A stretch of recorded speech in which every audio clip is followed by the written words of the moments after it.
স্বাগত। এখন দুপুরে পুরো আয়োজন জুড়ে সঙ্গে রয়েছে আমরা দুজন, আমি তানজিলা খান মিম এবং আমি তন্ময় কুমার রায়।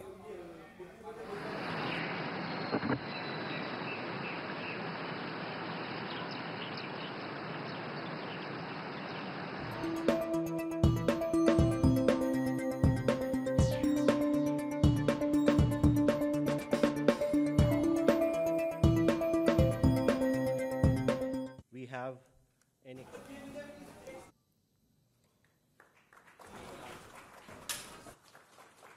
from the Bangladesh side, may I request? Bangladesh Bharat का सबसे बड़ा डेवलपमेंट पार्टनर है और बांग्लादेश के साथ अपने संबंधों को हम अत्यधिक प्राथमिकता देते हैं। ভারত বাংলাদেশের সবথেকে বড় প্রতিবেশী, বিশ্বস্ত বন্ধু এবং আঞ্চলিক অংশীদার।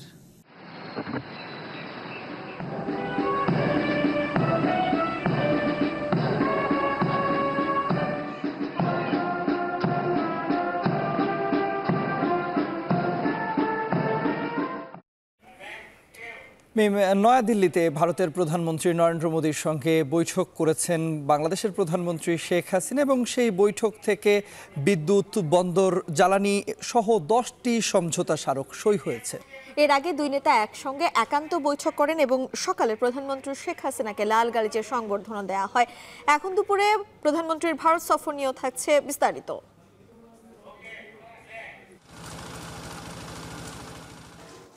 হ্যালো বেরাখান আছে বাকি সারা ইসে বাইঙ্গা অনু উঠি যায় চালু উঠি যায় পাশার মতো আছেন না আল্লাহ ভাগাইছে আমরা খুনতুম নাই অতিথি এখানে খুনতুম নাই খালি আমরা আছি বন্যা তো সকলতো লইয়া যাক আমরা বাঙ্গা ভাঙ্গা মাটি চাটি সকলতো লইয়া। সরকারি যে কোনো স্থায়ীভাবে পুনর্বাসন করতে হলে হাওরের বিক্ষিপ্ত বিচ্ছিন্ন গ্রামগুলোকে পুনর্গঠন করে পরিকল্পিত আবাসন ব্যবস্থা সম্বলিত পরিকল্পিত গ্রাম তৈরি করতে হবে। এটা বেরিয়ে আসার জন্য প্রচুর বিনিয়োগের দরকার এবং তাত্ত্বিক জ্ঞান দরকার। তবে বন্যার পানি নামতে শুরু করেছে সিলেট অঞ্চলে এবং পানি নামার সঙ্গে সঙ্গে সেখানকার অঞ্চলের যে ক্ষতচিহ্ন সেটি ফুটে উঠতে শুরু করেছে। খাবার, সুপেয় পানির সংকট এখনো পর্যন্ত রয়েছে এবং বছরে যে বন্যা, প্রাকৃতিক দুর্যোগ সবকিছু মিলিয়ে হাওর অঞ্চলের যারা বাসিন্দারা রয়েছেন তাদের ভাগ্যের পরিবর্তন কিন্তু খুব একটা হচ্ছে না। এবং বিশেষজ্ঞরা যেটি বলছেন, এই অবস্থা থেকে ঘুরে দাঁড়ানোর জন্য ব্যাপক বিনিয়োগের পাশাপাশি দরকার বরাদ্দের কার্যকর ব্যবহার নিশ্চিত করা। দর্শক, এখন দুপুরের আয়োজনে এ নিয়েও থাকবে বিস্তারিত, তবে শুরুতেই জানাবো প্রধানমন্ত্রীর ভারত সফরের খবর। মিম, বাংলাদেশ এবং ভারতের মধ্যে আমরা বলছিলাম যে বন্ধুত্বপূর্ণ সম্পর্ক দিন দিন আরও জোরদার হচ্ছে এবং সেই সম্পর্কে উভয় দেশ কিন্তু লাভবান হচ্ছে এবং আগামী দিনে এই সম্পর্ক দৃঢ় থেকে আরো দৃঢ়তর হবে এমন কথাও কিন্তু তারা বলেছেন। উন্নয়ন ও বন্ধুত্বের পথে দুই দেশের সম্পর্ক নবযাত্রা শুরু হয়েছে বলে মন্তব্য করেছেন তারা। পাশাপাশি দুই প্রধানমন্ত্রীর বৈঠক শেষে যৌথ সংবাদ সম্মেলন করেছেন এবং সেখানেই কিন্তু এই কথাগুলো তারা বলেছেন। फोकस में रखा है कनेक्टिविटी, कॉमर्स और कोलैबोरेशन।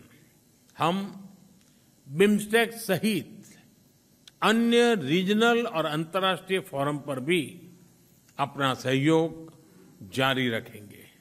बांग्लादेश भारत का सबसे बड़ा डेवलपमेंट पार्टनर है और बांग्लादेश के साथ अपने संबंधों को हम अत्यधिक प्राथमिकता देते हैं।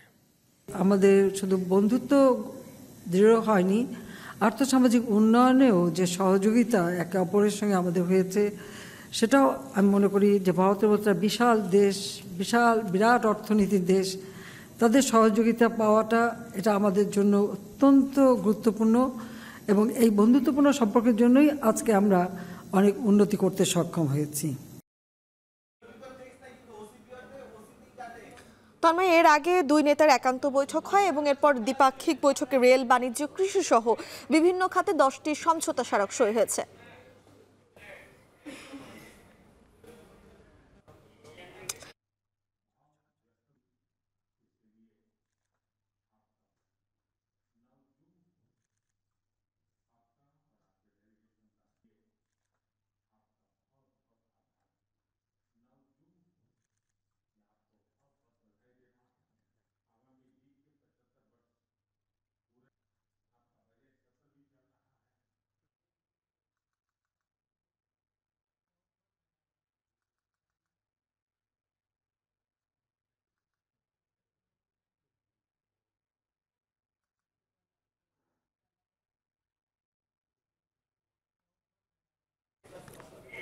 আমরা যে প্রসঙ্গে বলছিলাম, সকালে প্রধানমন্ত্রী শেখ হাসিনাকে ভারতের রাষ্ট্রপতি ভবনে লাল গালিচার সংবর্ধনা এবং গার্ড অফ অনার দেওয়া হয়। পাশাপাশি 2 সপ্তাহেরও কম সময়ের ব্যবধানে প্রধানমন্ত্রী কিন্তু ভারতে 2বার সফর করেছেন এবং একই সঙ্গে এই সফরের বেশ কিছু তাৎপর্যও রয়েছে, কারণ নরেন্দ্র মোদী যখন প্রধানমন্ত্রী হলেন টানা তৃতীয়বারের মতো, তখন কিন্তু কোনো রাষ্ট্রপ্রধানের এটি প্রথম ভারত সফর, যে কারণে এই সফরটিকে বেশ গুরুত্বের সঙ্গে কিন্তু বিবেচনা করা হচ্ছে। সহকর্মী দেবরাজ দেবের প্রতিবেদনে বাকিটা জানবো।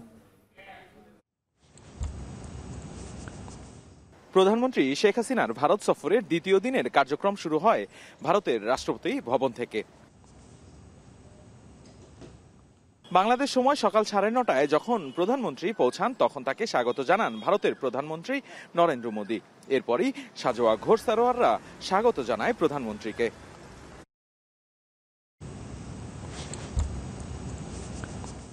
প্রধানমন্ত্রী শেখ হাসিনার ভারত সফরের দ্বিতীয় দিনের কার্যক্রম শুরু হয় ভারতের রাষ্ট্রপতি ভবন থেকে।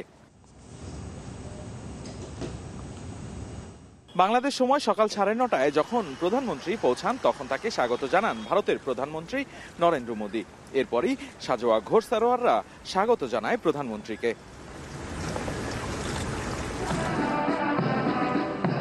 সম্বোধন মঞ্চে যখন প্রধানমন্ত্রী শেখ হাসিনা, তখন বিয়োগলের সুর বেজে ওঠে। এরপর গার্ড অব অনার দেওয়া হয় সরকার প্রধানকে। এ সময় তিনি হেঁটে সালাম গ্রহণ করেন। সে সময় দুই দেশের শীর্ষ নেতা দুই সরকারের গুরুত্বপূর্ণ ব্যক্তিদের সাথে কুশলাদি বিনিময় করেন।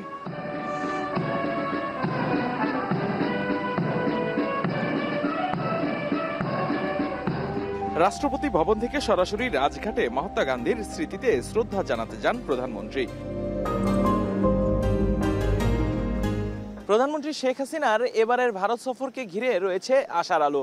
মনে করা হচ্ছে দুটি রাষ্ট্রই তাদের সম্পর্ককে একটি ভিন্ন মাত্রায় পৌঁছাবে। প্রতিবেশী এই দুই রাষ্ট্র মনে করছে সামাজিক এবং অর্থনৈতিকভাবে শক্তিশালী হয়ে বিশ্ব দরবারে নিজেদের অবস্থানকে আরও শক্ত করার।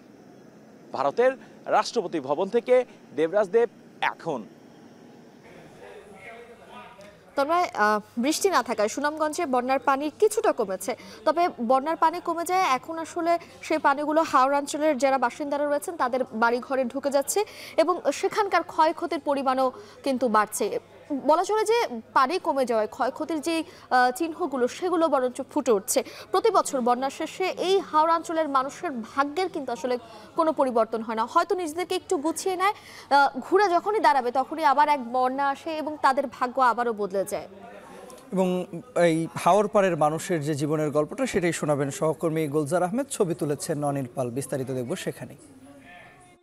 জালাহার মন্ত্রণা পাইলে এই দেশে হেন বা তুই আইলে, ওরে প্রথময় আষাঢ় মাসে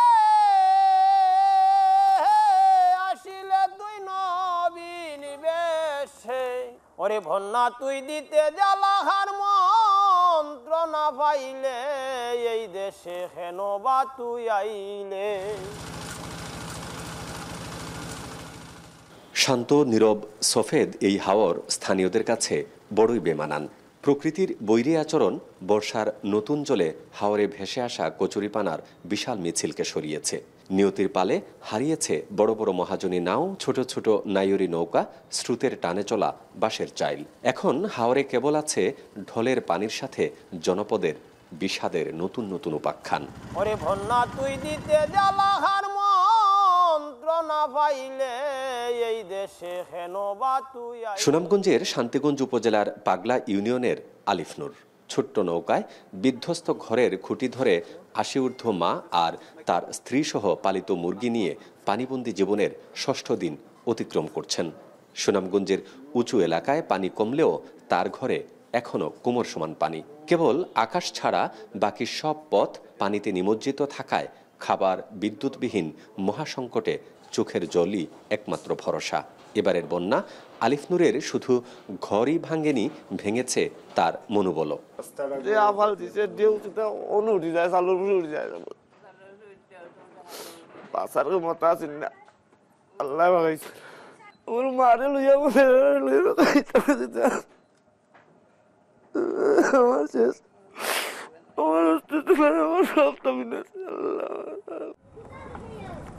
বন্যার সঙ্গে বাঁচতে অভ্যস্ত আলিফ নূরের মতো হাওর অঞ্চলের মানুষ এখন প্রকৃতির এই রূঢ় আচরণে স্বপ্ন দেখারও সাহস করে না।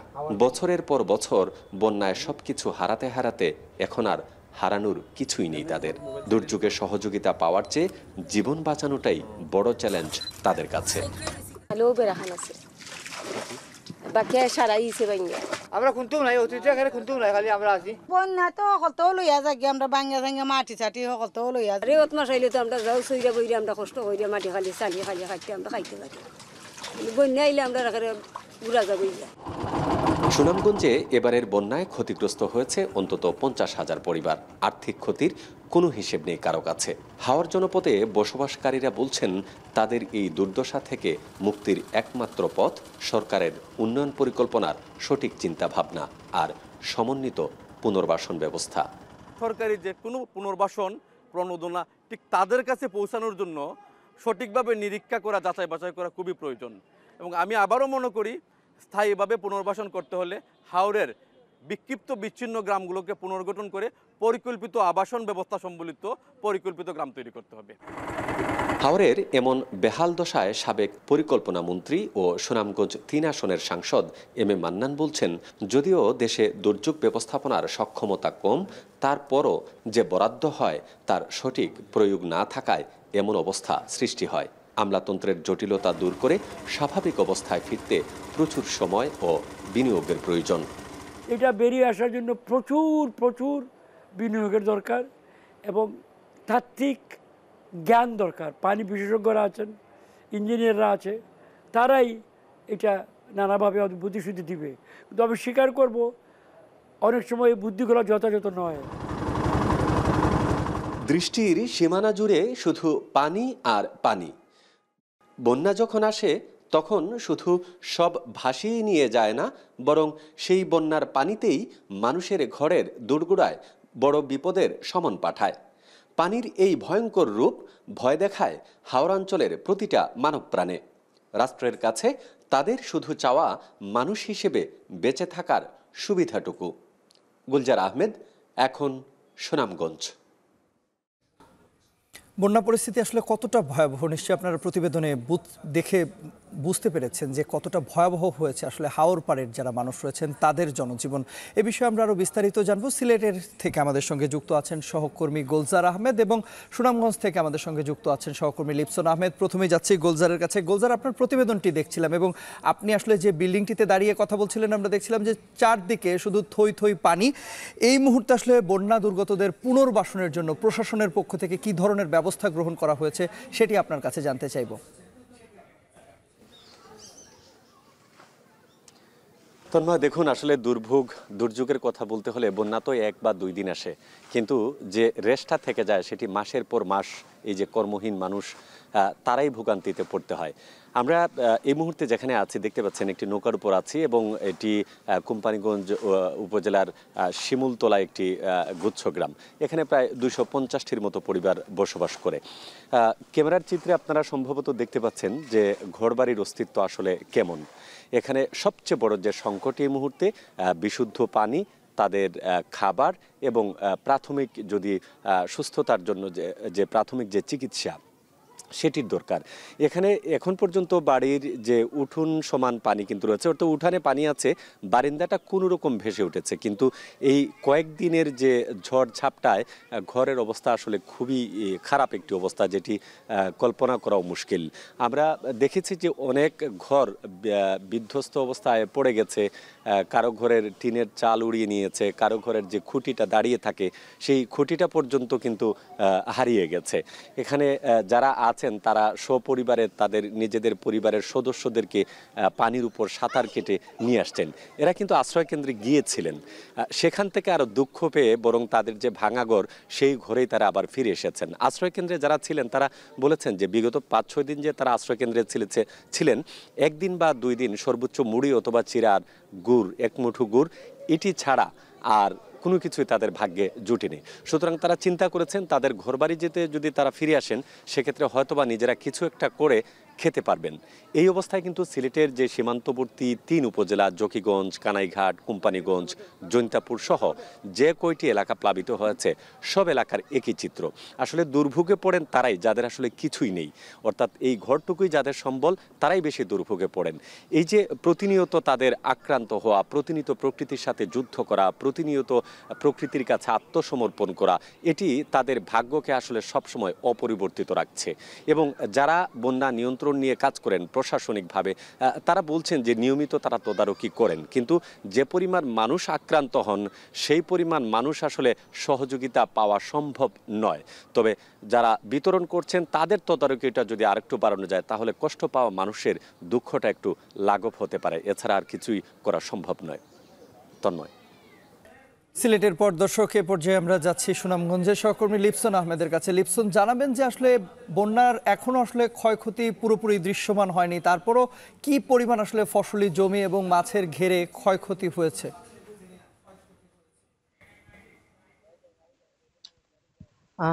তন্ময়, আমরা যদি বলি যে সুনামগঞ্জে যে বন্যা পরিস্থিতির সৃষ্টি হয়েছিল সেটা কিন্তু এই মুহূর্তে উন্নতির দিকে যাচ্ছে। বিশেষ করে যদি বলি আমরা যে সুনামগঞ্জে যে পৌর শহর ছিল সেখান থেকে কিন্তু পানি নেমে গেছে, সেই সাথে নিম্নাঞ্চলে কিন্তু যে প্লাবিত এলাকাগুলো ছিল সেখান থেকে আসলে কিছুটা পানি কমতে শুরু করেছে। আমরা এই মুহূর্তে আছি সুনামগঞ্জ সদর উপজেলা একদম নিম্নাঞ্চল যেটিকে বলে বরিশতলের গ্রামে। এখানে প্রায় 2 শতাধিকেরও বেশি বাড়িঘরে কিন্তু পানি উঠেছিল, যার ফলে কিন্তু এখানকার মানুষরা কিন্তু পানিবন্দী হয়ে পড়েছিলেন। বিশেষ করে আমার পেছনে দেখতেই পাচ্ছেন যে একটি বাড়ি রয়েছে, তার চারপাশে কিন্তু আসলে পানি। তবে এই বাড়ির ভিতরে কিন্তু প্রায়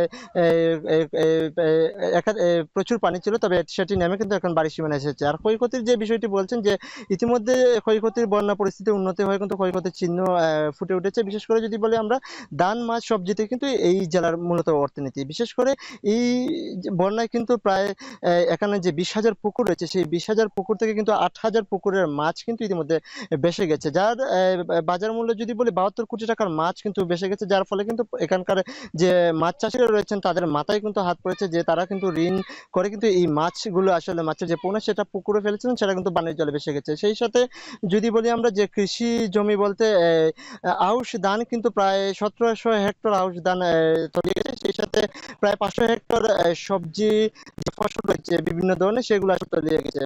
তবে আমরা যদি বলি ঘরবাড়ি ক্ষতিগ্রস্ত হয়েছে সেই তথ্য কিন্তু এখনো জেলা প্রশাসন আমাদেরকে দিতে পারেনি। তবে আজকে রাত নাগাদ কিংবা কালকে নাগাদ কিন্তু তারা আসলে এই তথ্যটা কিন্তু তারা আমাদেরকে দিতে পারবে। সেই সাথে যেহেতু বন্যা পরিস্থিতি উন্নতির দিকে যাচ্ছে, ক্ষয়ক্ষতির পরিমাণ কিন্তু ইতিমধ্যে ফুটে উঠছে। তন্ময়। সিলেট এবং সুনামগঞ্জের বন্যা পরিস্থিতির খবর আমরা জানছিলাম মিম আমাদের সহকর্মীদের মাধ্যমে।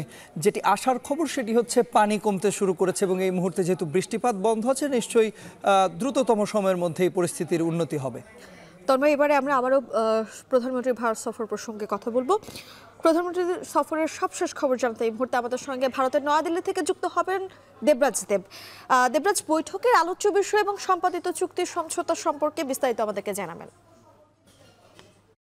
ধন্যবাদ। আমরা এই মুহূর্তে আছি হায়দ্রাবাদ হাউসে, যেখানে আসলে কিছুক্ষণ আগেই বাংলাদেশের প্রধানমন্ত্রী শেখ হাসিনা এবং ভারতের প্রধানমন্ত্রী নরেন্দ্র মোদী মধ্যকার 10টি সমঝোতা স্মারকে সই করেছেন। এই দুই দেশের নেতাদের উপস্থিতিতে সংশ্লিষ্ট যে কর্মকর্তারা রয়েছেন তারা কিন্তু করেছে। এখানে 10টি বিষয়ের মধ্যে প্রথম যে ইস্যুটা এখানে এসেছে সেটি হচ্ছে যে বাংলাদেশ এবং ভারত ভবিষ্যতের জন্য আসলে যে digital partnership, digital smart Bangladesh গড়ার যে বাংলাদেশ সরকারের একটি লক্ষ্য, সেইটার সাথে কিন্তু ভারতের যে এগিয়ে যাওয়ার যে লক্ষ্য সেটিকে কেন্দ্র করে কিন্তু এই ডিজিটাল পার্টনারশিপ এবং সেই সাথে আপনার যে গ্রিন পার্টনারশিপ অর্থাৎ সবুজায়ন বা ইকো ফ্রেন্ডলি যে পরিবেশ সেটিকে গড়ে তোলার জন্য দুদেশ একসাথে কাজ করবে, এরকম কিন্তু দুটি আসলে সমঝোতা স্মারক সই করেছে। এছাড়া যদি আমি বলি মহাকাশেও বাংলাদেশ এবং ভারত যৌথভাবে আসলে গবেষণা বলেন, মহাকাশ পাঠানো থেকে শুরু করে সবকিছু নিয়েই আসলে গবেষণায় দুদেশ সহযোগিতা একটি সমঝোতা চুক্তি করেছে। যদি আর একটু বলে থাকি সেটা হচ্ছে যে আপনার আমাদের যে সমুদ্র রয়েছে সেই সমুদ্রতে আসলে সামুদ্রিক অর্থনীতি সেটার কত রকম সম্ভাবনা রয়েছে সেগুলো যাচাই বাছাই করা এবং গবেষণা করা, সেই ক্ষেত্রেও বাংলাদেশ এবং ভারত দুদেশকে সহযোগিতা করবে বলে কিন্তু আমরা এই যে চুক্তিটি সমঝোতা স্মারক সই আনুষ্ঠানিকতায় কিন্তু আমরা এটা জানতে পেরেছি। এবং দুই দেশের মধ্যে যে ভবিষ্যতে দুদেশ সামাজিক অর্থনৈতিকভাবে এবং যোগাযোগ খাতে সর্বোপরি সব খাতেই কিন্তু আসলে একসাথে এগিয়ে যাওয়ার বন্ধুত্বপূর্ণ সম্পর্ককে আরো বেশি অর্থবহ করার কিন্তু অঙ্গীকার করেছে ভারতের প্রধানমন্ত্রী এবং বাংলাদেশের প্রধানমন্ত্রী। এছাড়া কিন্তু বেশ কিছু আসলে ভবিষ্যৎ পরিকল্পনার কথাও কিন্তু এখানে দুই প্রধানমন্ত্রী কিন্তু তুলে ধরেছেন। ভবিষ্যতে কিন্তু বাংলাদেশের যে আপনার যারা বাংলাদেশ থেকে ভারতে চিকিৎসা প্রার্থীরা আসেন, চিকিৎসা নিতে আসেন, তাদের জন্য মেডিকেল ভিসার কিন্তু চালু করার কথা কিন্তু ভারতের প্রধানমন্ত্রী নরেন্দ্র মোদী জানিয়েছেন। এছাড়া বাংলাদেশের এবং ভারতের সামরিক বাহিনীর মধ্যে নিজেদের মধ্যে আসলে প্রশিক্ষণের যে তথ্য ভাগাভাগি এবং আদান প্রদান, সেই কার্যক্রমের এক ধরনের সমঝোতা চুক্তি স্বাক্ষর হয়েছে। এছাড়া যদি আমি একটু বলি যে দুর্যোগ ব্যবস্থাপনা এবং মৎস্য আহরণ এবং মৎস্য সংরক্ষণ, এই ধরনের কিন্তু একটি সমঝোতা স্মারক সই হয়েছে দুই দেশের মধ্যে। এছাড়া আরো অনেক কিছুই আসলে অমীমাংসিত অনেক ব্যাপারে কিন্তু তাদের মধ্যে কথা হয়েছে। যেমন নরেন্দ্র মোদী বলেছেন যে তিস্তা ঘিরে যে মহাপরিকল্পনা বাংলাদেশ নিচ্ছে সেখানে ভারতের আগ্রহ রয়েছে এবং সেই অনুযায়ী খুব শীঘ্রই হয়তোবা ভারত থেকে বাংলাদেশের এই তিস্তা অঞ্চলে একটি টেকনিক্যাল টিম আসবে, যারা কিনা আসলে এখানকার সম্ভাব্যতা যাচাই বা পরিকল্পনাটা আসলে কেমন হতে পারে বা বিনিয়োগের ধরনটা, বিনিয়োগের পরিমাণটা কেমন হতে পারে, সেই ধরনের একটি সমীক্ষা চালাতে ভারত থেকে কিন্তু বাংলাদেশের এই তিস্তা অঞ্চলে আসবে বলে কিন্তু এই সংবাদ সম্মেলনে ভারতের প্রধানমন্ত্রী নরেন্দ্র মোদী জানিয়েছেন। এছাড়া যদি আমি বলি যে আপনার যে যোগাযোগ খাতে যে খাগড়াছড়ি এবং আপনার যে মিজোরামের যে সংযোগ স্থাপন, সেই অঞ্চলটা নিয়েও কিন্তু তারা আশাবাদী যে সামনের দিনগুলোতে সেখানেও কিন্তু আসলে তারা কাজ করতে যাচ্ছে। এবং যে রেল যোগাযোগ, সেই রেল যোগাযোগের ক্ষেত্রেও বিভিন্ন ধরনের আলোচনা হয়েছে তাদের মধ্যে এবং সেখানেও কিছু সমঝোতা স্মারক চুক্তি হয়েছে, যেখানে আসলে বাংলাদেশ ভারতের যে বড় রেল ব্যবস্থা গড়ে উঠেছে সেখান থেকে আসলে তথ্য নিয়ে তাদের যে নলেজগুলো আছে সেগুলোর মাধ্যমে কিন্তু আসলে বাংলাদেশের রেল সেক্টরকে কিভাবে আরো উন্নত করা যায় সেই ব্যাপারেও তাদের মধ্যে আলোচনা হয়েছে এমন কিন্তু আমরা শুনেছি। এছাড়া কিন্তু দুই দেশের প্রধানমন্ত্রী একটি কথা কিন্তু খুব জোর দিয়ে বলেছেন যে এই দুই দেশের অর্থাৎ বাংলাদেশ এবং ভারতের জনগণের ভাগ্য পরিবর্তন এবং দারিদ্র্য বিমোচনে এই দুই সরকারই ভবিষ্যতে কাজ করে যাবে বলেই কিন্তু অঙ্গীকার করেছে সবার সামনে। এবং সেটি কিন্তু বাস্তবায়নে দুই দেশ গত 10 বছরের অভিজ্ঞতাকে কিন্তু উদাহরণ হিসেবে এনেছে এবং ভবিষ্যতেও এই কার্যক্রম তারা চালিয়ে যাবে, যাতে দুই দেশই আসলে অর্থনৈতিক এবং সামাজিকভাবে এগিয়ে যাবে, এটাই তাদের প্রত্যাশা। তো নয়াদিল্লির হায়দ্রাবাদ হাউস থেকে বৈঠক শেষে এই ছিল আমার কাছে সর্বশেষ। ভারতের নয়াদিল্লি থেকে প্রধানমন্ত্রীর ভারত সফর প্রসঙ্গে সরাসরি যুক্ত হচ্ছিলেন সহকর্মী দেবরাজ দেব এবং জানাচ্ছিলেন সেই প্রসঙ্গে। এবার ভিন্ন প্রসঙ্গ। কোরবানির ঈদের পর থেকে প্রায় 1 মাস ঢাকা ও ঢাকার বাইরের বিভিন্ন জেলা থেকে লবণযুক্ত কাঁচা চামড়া সংগ্রহ করবে ট্যানারিগুলো। এরই মধ্যে এসব চামড়া সংগ্রহের জন্য আড়তগুলোর সাথে কথা শুরু করেছে ট্যানারি কর্তৃপক্ষ। এদিকে পোস্তার চামড়ার গুণগত মান দেশের অন্যান্য যে কোনো জায়গার লবণযুক্ত চামড়ার চেয়ে ভালো বলে দাম নিয়ে খুব একটা সমস্যা হবে না বলে জানায় Bangladesh hide and skin merchants association. আরও জানাবেন সিউল আহমেদ। দেশে বছরে যে পরিমাণ কাঁচা চামড়া দরকার তার প্রায় 55% কোরবানি ঈদে সংগ্রহ করা হয়। বাংলাদেশ ট্যানার্স অ্যাসোসিয়েশনের তথ্য বলছে এবছর 1 কোটি পিস কাঁচা চামড়া সংগ্রহের লক্ষ্যমাত্রা থাকলেও ব্যবসায়ীরা সংগ্রহ করবে 80 থেকে 90 লাখ পিস। কোরবানি ঈদের দিন থেকে রাজধানীর বিভিন্ন জায়গা থেকে কাঁচা চামড়া সংগ্রহ করে সাভার বিসিক চামড়া শিল্পনগরীতে নিয়ে যাওয়া হয়। লবণ মাখানো থেকে শুরু করে তার সংরক্ষণে ব্যস্ত সময় পার করছে ট্যানারিগুলো। এসব চামড়া ড্রামে হোয়াইট ব্লু করার পর আবারও লবণযুক্ত চামড়া সংগ্রহ করা শুরু করবে ব্যবসায়ীরা। আর এই বেশিরভাগ লবণযুক্ত চামড়া রাজধানীর পোস্তা থেকে সংগ্রহ করবে ঢাকার ট্যানারি ব্যবসায়ীরা। এছাড়াও বিভিন্ন জেলার চামড়া হাট থেকেও সংগ্রহ করা হয় লবণযুক্ত কাঁচা চামড়া। দেশের অন্যতম বড় পোস্তা কাঁচা চামড়ার আড়তগুলোর এখন চামড়া বিক্রি করা নিয়ে অপেক্ষা। এবছর কাঁচা চামড়া ক্রয়ে খুশি তারা, জানান ট্যানারি মালিকদের থেকেও ভালো দাম পাবেন তারা। এখন পর্যন্ত ওদের সাথে আমাদের কোনো যোগাযোগ নেই, আর দামের ব্যাপারটা এখন তো দাম দর হয়নি, ওনারা আসবে দেখবে দাম দর বলবে, তখনই বোঝা যাবে জিনিসটা কত টাকা দাম লাগায়, কত টাকা কম, কত টাকা বেশি, তখন হিসাব করা যাবে। চামড়া এবছর কালেকশন বেশি হয়েছে, এবছর চামড়া নষ্ট হয় নাই, সব দিকে ছড়াই ছিটিয়ে রয়েছে, কোনখানে কোনো চামড়া নষ্ট হয় নাই। কালেকশন ভালো হয়েছে, দামও সবাই মোটামুটি ভালো পাইছে। যারা লাস্টে একদম রাত্রে অনেক রাত্রে নষ্ট করে নিয়ে আসছে তারা নষ্টের দামটা পাইছে। এখনো কোনো যোগাযোগ হয়নি, কথাবার্তা হয়নি কি আমাদের সাথে। তারা হয়তো আজকে বা কালকে 2-1 দিনের মধ্যে আসবে, আসলে তারপরে কথাবার্তা হবে আর কি। তো এখনো আমাদের কোনো খরিদ্দার নামে নেই মাল দেখার জন্য। Bangladesh hide and skin merchants অ্যাসোসিয়েশনের তথ্য মতে এবছর পোস্তা কাঁচা চামড়ার আড়ত থেকে প্রায় 15 কোটি টাকার ব্যবসা করবে আড়তদাররা, যেখানে একসময় ব্যবসা হতো 100 কোটি টাকার। এদিকে পোস্তায় চামড়ার গুণগত মান দেশের অন্যান্য যে কোনো জায়গায় লবণযুক্ত চামড়ার চেয়ে ভালো বলে দাম নিয়ে খুব একটা সমস্যা হবে না বলেও জানায় সংগঠনটি। যারা কিনেছে কোনো না কোনো ট্রেনের মালিকের সঙ্গে কথা বলে কিনেছে, অনেকে কিন্তু ওপেনই বিক্রি করবে যার কাছে পারে তার কাছে। এখন পর্যন্ত ঢাকার চামড়াতে তাদের খুব আগ্রহ আছে, তারা কিনবে। এখন তারপর ঢাকার বাইরের চামড়া যখন আসা শুরু করবে, তা আমি মনে করি ঢাকার চামড়াটা এটা সম্পূর্ণ চাহিদা মাফিক বিক্রি হয়ে যাবে। হয়তো কেনার উপর নির্ভর করবে, বিশ্বব্যাপী লাভ করবে, কেউ হয়তো লোকসানও হতে পারে, কারোর সমান হতে পারে কেনার উপর, লবণ জাতের উপর। তা আশা করি সবাই অভিজ্ঞ, ওই ধরনের ক্ষতিগ্রস্ত হওয়ার সম্ভাবনা নাই, যদি অত্যাধিক গরমের কারণে চামড়া নষ্ট না হয়ে থাকে। এদিকে কোরবানি ঈদের পর থেকে প্রায় 1 মাস লবণযুক্ত কাঁচা চামড়া সংগ্রহ করবে ট্যানারিগুলো। তবে চামড়ার বিভিন্ন গ্রেড থাকায় দাম নিয়ে কিছুটা সংশয়ে ট্যানারি ব্যবসায়ীরা। ট্যানার্স অ্যাসোসিয়েশন বলছে চামড়া সংগ্রহ নয়, রপ্তানি আয় বাড়াতে হলে চামড়ার দাম নিয়ে বিশ্ববাজারে কাজ করতে হবে। বাণিজ্য মন্ত্রণালয় যেভাবে দামটা নির্ধারণ করে দেয়, আসলে এখানে কোয়ালিটি কিন্তু আপনি জানেন যে চামড়ার কোয়ালিটি আমাদের দেশে আগে ছিল 1 থেকে 8, মানে 8 ধরনের, এখন সেটা আরও 2 ধরনের বৃদ্ধি পেয়েছে। কারণ এখন আমাদের চামড়ার কোয়ালিটিটা অত ভালো আসতেছে না আগের মতো, যার কারণে 2টা গ্রেড আপ হয়ে মানে ডাউন হয়েছে। সুতরাং এই 10 গ্রেডের মধ্যে আমি যে চামড়াগুলি পারচেস করব, এর মধ্যে কোনটা কত গ্রেডের আছে এই সমস্ত ক্যালকুলেশনও কিন্তু আমাদের চলে আসবে। 55-60 টাকা, হ্যাঁ ওকে ফাইন, আমরা এই চামড়া কিনবো, এই রেটেই কিনবো, কিন্তু কোয়ালিটিটা মেনটেন করতে হবে। এবছর ঢাকায় চামড়ার দাম বর্গফুট প্রতি 55 থেকে 60 টাকা এবং ঢাকার বাইরে 50 থেকে 55 টাকা নির্ধারণ করেছে সরকার।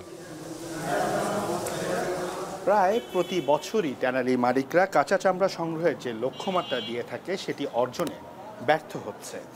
এবছর বাংলাদেশ ট্যানার্স অ্যাসোসিয়েশন জানিয়েছিল তারা 1 কোটি পিস কাঁচা চামড়া সংগ্রহ করবে।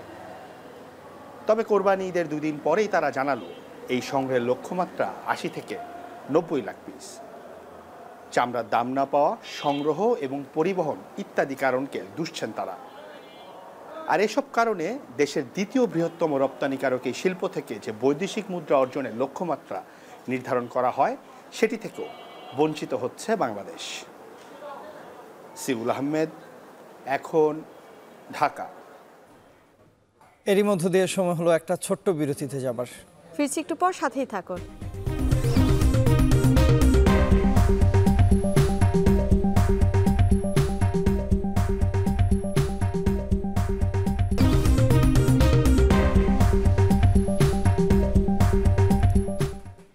বিরতির পর ফিরে এলাম। দেখছেন এখন দুপুর।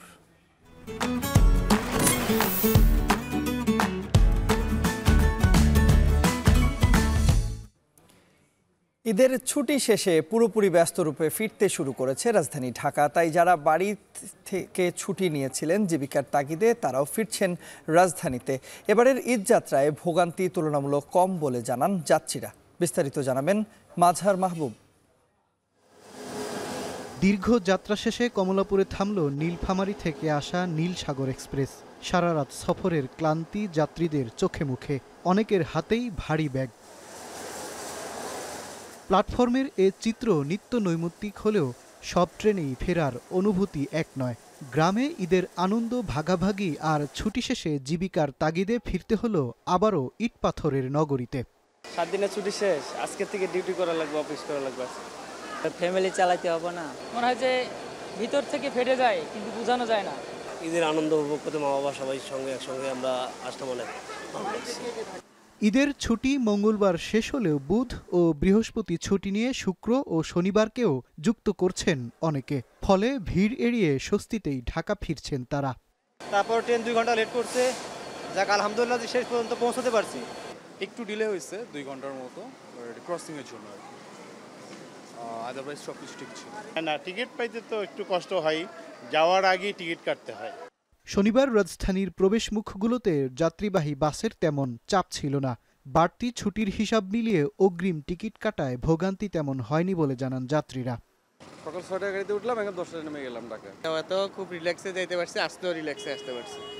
আগে টিকিট কেটে ফেলছি তো এই জন্য সমস্যা হয়নি। আগে বুকিংটা ছিল টিকিট, তখন কোনো সমস্যা হয়নি। যানজটের শহর, গ্রামে খুব ভালো লাগে, আসতে মন চায় না, তারপর আসতে হবে। এদিকে ঈদের ছুটি শেষে রাজধানীতে কর্মব্যস্ততা ফেরার মুহূর্তে ঢাকা ছাড়ার দলও নেহায়েতি কম নয়। মাঝার মাহবুব, এখন ঢাকা। হাজারো প্রতিকূলতার মাঝে বিশ্বের সর্বাধুনিক প্রযুক্তি আর আন্তরিক সেবা নিয়ে আমরা তৈরি। বিআরবি হসপিটালস লিমিটেড, কাঙ্ক্ষিত সেবার ঠিকানা। রাসেলস ভাইপারের আতঙ্ক বেড়েছে জনমনে। নদীর আশপাশের 33 জেলায় দেখা মিলেছে এই সাপের দংশনে, ঘটেছে মৃত্যুর ঘটনাও। কিন্তু যেখানে প্রতি বছর সবচেয়ে বেশি মানুষ মারা যায় কোবরা ও কেউটে সাপের কামড়ে, সেখানে রাসেলস ভাইপার নিয়ে এত ভয় বা উদ্বেগের কারণটা আসলে কি? সেই প্রশ্নেরই উত্তর খুঁজেছেন সহকর্মী শাহাদাত অব্র। বিস্তারিত দেখব তারই প্রতিবেদনে।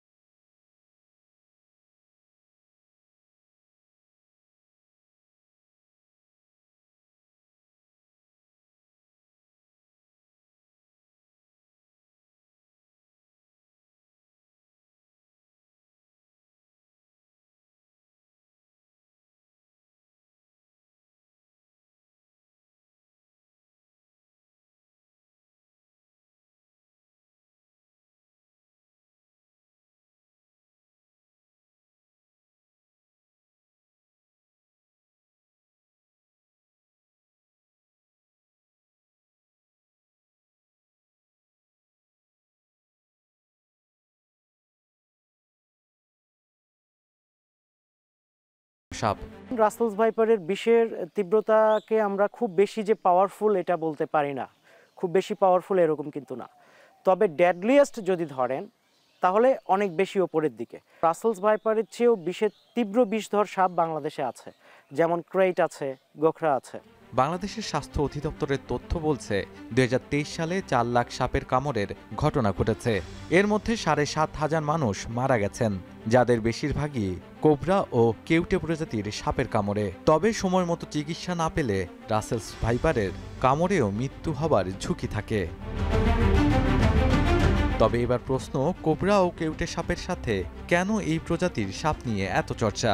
অন্যান্য সাপের ক্ষেত্রে দেখা যাচ্ছে যে 1 ডোজ বা 2 ডোজ অ্যান্টিভেনম দিলেই রোগী হচ্ছে রিকভার করে ফেলে বা ভেনমটাকে নিউট্রালাইজ করে ফেলে, ভেনমটাকে নিষ্ক্রিয় করে ফেলে, বিষক্রিয়াটাকে। রাসেলস ভাইপারের ক্ষেত্রে আমরা দেখেছি 4 ডোজ পর্যন্ত অ্যান্টিভেনম দেওয়া লাগে। গত এক সপ্তাহে প্রায় 40 থেকে 50টা ছবি আমার ইনবক্সে আসছে, প্লাস বিভিন্ন গ্রুপ থেকে পাওয়া গেছে। আমি নিজেও আমাদের গ্রুপ থেকে ডিক্লাইন করছে, অনেক কিছু অ্যাপ্রুভ করছে। মানে সব মিলে 60-70টার মতো ছবি দেখছে, যেগুলোতে নির্বিষ সাপকে মারা হয়েছে শুধুমাত্র রাসেল ভাইপার এই গুজব প্রচারের জন্য। গত 10 বছরে এই সাপ নতুন করে 28টি জেলায় ছড়িয়ে পড়েছে, বেড়েছে সংখ্যাও। কিন্তু কেন? 100টা বাচ্চার আমরা সেক্সিং করলে রাসেলস ভাইপারের 78টাই পেয়েছি হচ্ছে ফিমেল। তো তারা ফিমেল বাচ্চা উৎপন্ন করছে, মানে তারা বিরূপ একটা পরিবেশের মধ্যে অবস্থান করছে, এবং এই যে সংখ্যা বৃদ্ধি, এই সংখ্যা বৃদ্ধি দ্রুত করছে। বন্যার সময় অনেক কিছুই নদী দিয়ে ভাসতে ভাসতে যায়, সেটার উপরে কিন্তু তারা উঠে ভাসতে ভাসতে যতদূর পর্যন্ত তারা ভাসতে ভাসতে যাচ্ছে এবং যাওয়ার পরে ল্যান্ড না পাচ্ছে সেই পর্যন্তই কিন্তু তারা ভাসতে থাকে। এইভাবেই কিন্তু তাদের আসলে ছড়াই যাওয়াটা এত দ্রুত ঘটেছে। রাসেলস ভাইপার বাংলাদেশে চন্দ্রবোড়া নামে পরিচিত। শরীরে বিভিন্ন স্থানে চন্দ্রাকৃতির ছোপ ছোপ দাগ থাকায় এ ধরনের নামকরণ হতে পারে। দেশের বিষধর সাপের 1 থেকে 3-এর মধ্যে রাসেলস ভাইপার না থাকলেও ভাইপারেরই পরিবারভুক্ত এই সাপ দীর্ঘ 20 দাঁতের অধিকারী, বিশ্বে যার স্থান দ্বিতীয়। তবে এই সাপের ভয়ঙ্কর দিক এর দ্রুততা। আক্রমণের গতি এতটাই তীব্র যে 1 সেকেন্ডের 16 ভাগের 1 ভাগ সময়ে এটি ছোবল শেষ করতে পারে। 1 সেকেন্ডের 16 ভাগের 1 ভাগের মধ্যে কামড় দিয়ে দেয় রাসেল ভাইপার, এটা সত্য, কিন্তু সেটা তাড়া করে না।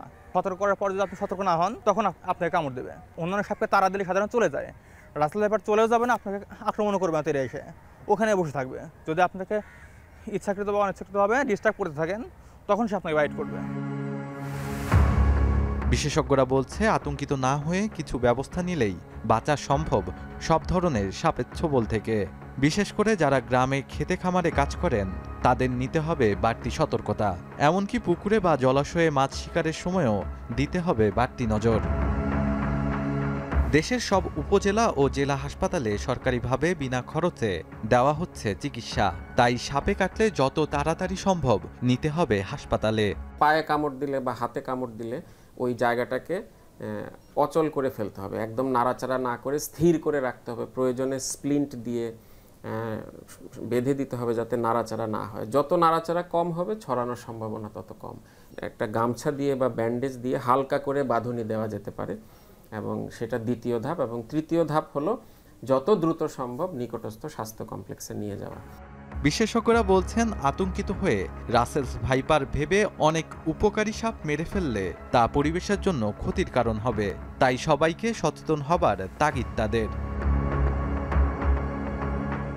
শাহাদাত অভ্র, এখন, ঢাকা। ঈদের ছুটিতে ফাঁকা বাসা বাড়িতে জমে থাকা পানি বাড়াচ্ছে ডেঙ্গু ঝুঁকি। এছাড়াও 2 সিটি কর্পোরেশনের অনেক এলাকায় এখনও গরুর হাটের ময়লা আবর্জনা ঠিকমতো পরিষ্কার না করায় সেসব আবর্জনা পরিণত হয়েছে এডিসন আবাসস্থলে। হাসপাতালেও বাড়ছে ডেঙ্গু রোগীর চাপ। ডেঙ্গুর ধরন পাল্টানোয় দেখা দিচ্ছে নানা জটিলতা। এ কারণে রোগীদের সুস্থ হতে সময় লাগছে অন্তত 7 থেকে 10 দিন। আরও জানাবেন মেহরিন আনি। কোরবানির ঈদের প্রায় 1 সপ্তাহের ছুটিতে রাজধানী ঢাকা ছেড়েছে কয়েক লাখ মানুষ।